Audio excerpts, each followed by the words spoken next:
ଆଜି ମୁଁ ବନେଇବି ସାରୁ ପତ୍ରରେ ତରକାରୀ। 4ଟା ସାରୁ ପତ୍ର ନେଇଛି। ବେସନରେ ହଳଦୀ ଟିକେ, ମରିଚ ଗୁଣ୍ଡ 1 ଚାମଚ, ଅଦା ରସୁଣ ପେଷ୍ଟ, ସ୍ୱାଦ ଅନୁସାରେ ଲୁଣ,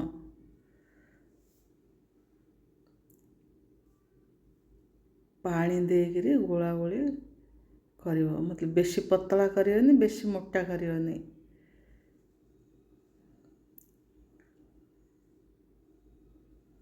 ଭଲକିରି ଗୋଳେଇକିରି ଫେଣ୍ଟିକିରି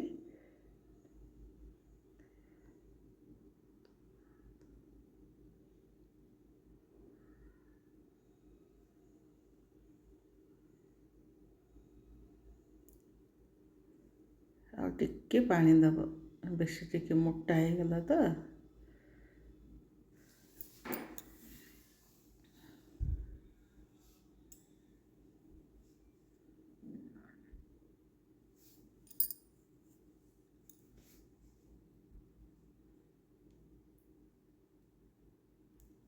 ସାରୁ ପତ୍ରରେ ପ୍ଲେଟ୍ରେ ସାରୁ ପତ୍ର ଧୋଇକିରି ରଖିଥିଲି। ଭଲକିରି ପତ୍ରରେ ଲଗେଇଦେବ।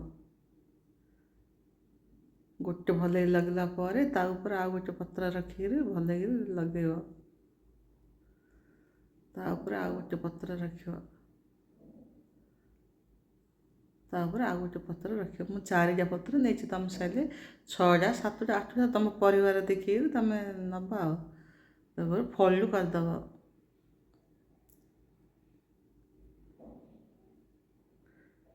କଡ଼େଇରେ ଅଳ୍ପ ପାଣି ନେଇଛି, 1 ଗ୍ଲାସ୍ ଖଣ୍ଡେ। ତା ଷ୍ଟିମ୍ କରିବା ପାଇଁ ଗୋଟେ ଜାଲି ରଖିଦେବ।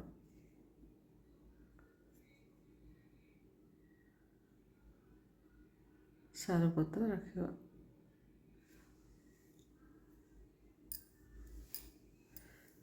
ତାପରେ ଘୋଡ଼େଇ ଦେବ।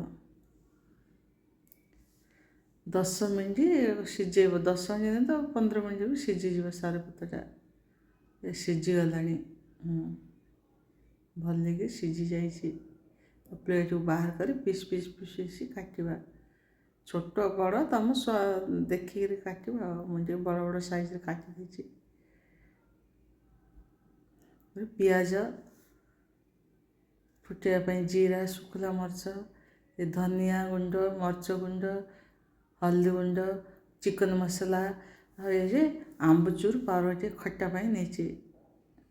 କଡ଼େଇରେ ତେଲ ଦେବା। ସେ ସାରୁ ପତ୍ର କାଟିକି ରଖିଥିଲେ ସେ ଭାଜିବା।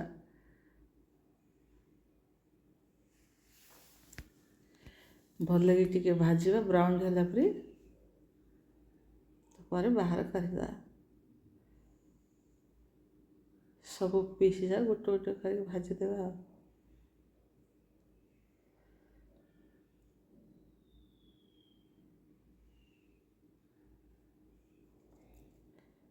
ସବୁ ଭାଜିକିରି ବଚିଥିବା ସାରୁ ପତ୍ର ଯାକୁ ବି ଭାଜିବା।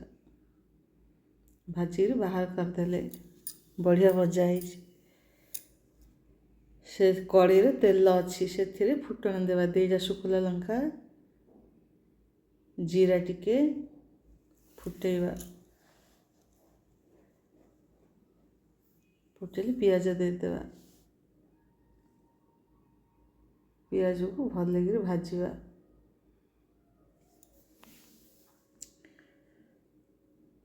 ପିଆଜ ଭଲକିରି ଭାଜି ହେଇଗଲେ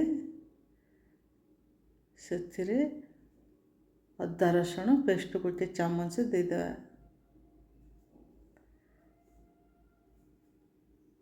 ଭଲକିରି ଗୋଳାଗୋଳି କରିବା।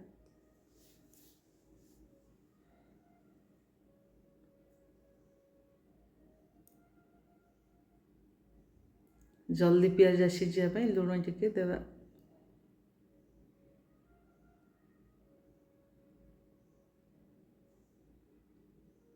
ଭଲକିରି ଭାଜିବା। ତାପରେ ମସଲା ସବୁ ଯେଉଁ ଶୁଖିଲା ମସଲା ଦେଇଦେବା। ଆମ୍ବଚୁର ପାଉଡ଼ର ଜରୁର ଦେବ, ନାହିଁ ତ ଟିକେ ଆମ୍ବଚୁର ପାଉଡ଼ର ନଥିଲେ ଆମ୍ବୁଲି ଦେବ। ଟିକେ ମସଲା ଶୁଖିଲା ମସଲା ଟିକେ ପାଣି ଦେବା। ମସଲାଟା ପୋଡ଼ିଯିବ, ନହେଲେ ଭଲ କରି ମସଲା କଷିବା।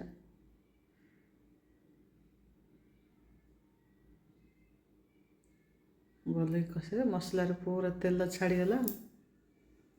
ତାପରେ ଯେଉଁ ଫ୍ରାଏ କରି ରଖିଥିଲେ ସାରୁ ପତ୍ର ସେଟାକୁ ଦେବା। ସାରୁ ପତ୍ରରେ ଯେଉଁ ପକୋଡ଼ା ଛାଣିଥିଲେ ସେଟାକୁ ଦେଇଦେବା। ଭଲ କରି କଷାକଷି କରିବା। ଅଳ୍ପ ଟିକେ ପାଣି ଦେବା, ଶୁଖିଲା ହେଇଯାଇଛି। ଏହା ଝୋଳ କଲେ ବି ହେବ, ଲେକିନ ବେଶୀ ଝୋଳ ନ କରି ଟିକେ ଝୁକୁ କରିକିରି ବେସର କଲେ ବଢ଼ିଆ ଟେଷ୍ଟି ଆସିବ। ମୁଁ ତ ବେଶୀ ଝୋଳ କରିନି, ଶୁଖିଲା ଟାଇପ୍ର କରିଛି। ଏବେ ସାରୁ ପତ୍ର ତରକାରୀ ରେଡ଼ି ହେଇଗଲା।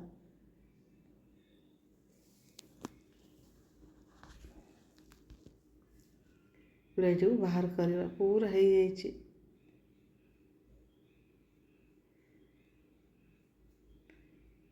ଝୋଳ ରଖିଲେ ହେବ ଯେ, ମୁଁ ଝୋଳ ରଖିନି। ତମେ ଯଦି ବନେଇବ ବୋଲେ ଝୋଳ ତରକାରୀ ତ ଝୋଳ ରଖିବା।